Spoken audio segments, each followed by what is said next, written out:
Hey everybody, it's Book of Katherine. I hope you're doing well.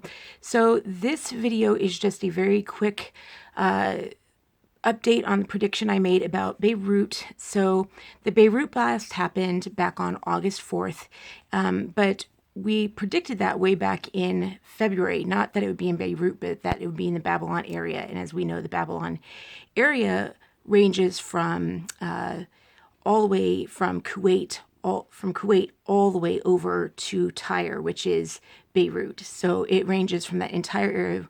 We predicted that a blast would happen there of either chemical or nuclear explosion, and that's what's happened. It's gone as deep as 43 meters, and as we've learned, there were 22-story tunnels down there. And so about half, I would say 10 stories of those tunnels have been taken out.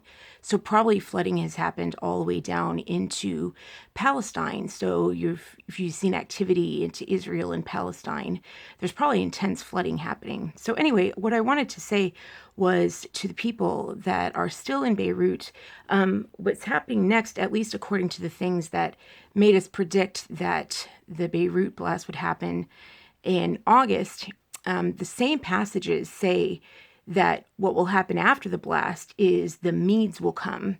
It says what's happening right now, it actually says will happen. It will become a stinking pit, and it's actually become a 43-meter acre. It says will become a stinking pit and of sulfur. And of course, sulfur fires have actually broken out.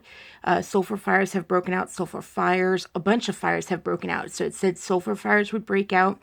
Sulfur fires have actually broken out. And then it says, and then the Medes will come, the men of the Medes will come, and they won't hold back. They'll kill babies and mothers, and this whole thing that I've already covered in another video. But what I wanted to talk about is the day that will happen. And from what we've researched so far, it looks like this coming Tuesday, September 22nd, is probably the day that they'll arrive.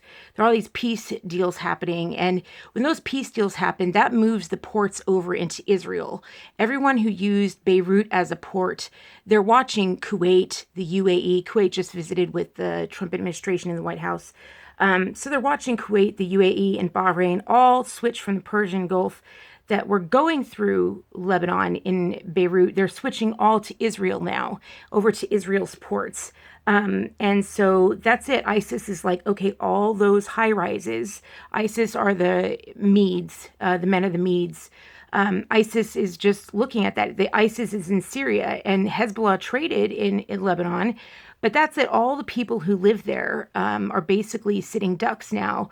And they're sitting on millions of dollars of art. I mean, millions upon millions of dollars of art. And so all the families who are in Bahrain and the UAE and Kuwait are just kind of going to plunder it. I mean, they have tunnels that can just go, no one will see it. They can just go through, have ISIS swipe it up and go through the tunnels, systems that weren't flooded. And probably no one in the world will see it. So the point is that I just wanted to give you a heads up that as far as the date that will probably happen, it doesn't say, it just says after. And the reason I say September 22nd is because there's been all these sevens happening, 777. And September 22nd, which is this Tuesday, is seven weeks after the blast. So it'll be the 7th Tuesday. So there have been roving gangs. There have already been roving gangs that have been doing some of the violence that have been predicted in this thing. But as far as ISIS arriving itself, I think there's going to be a flood.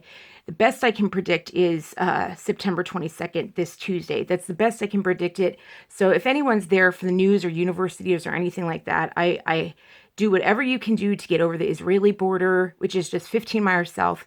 Whatever you can do to get over the Israeli border, whatever you can do to get out and be rescued, whatever you can do, do it. So, and be careful. Do not go there. I hear people being like, oh, I want to go there and see what's happening.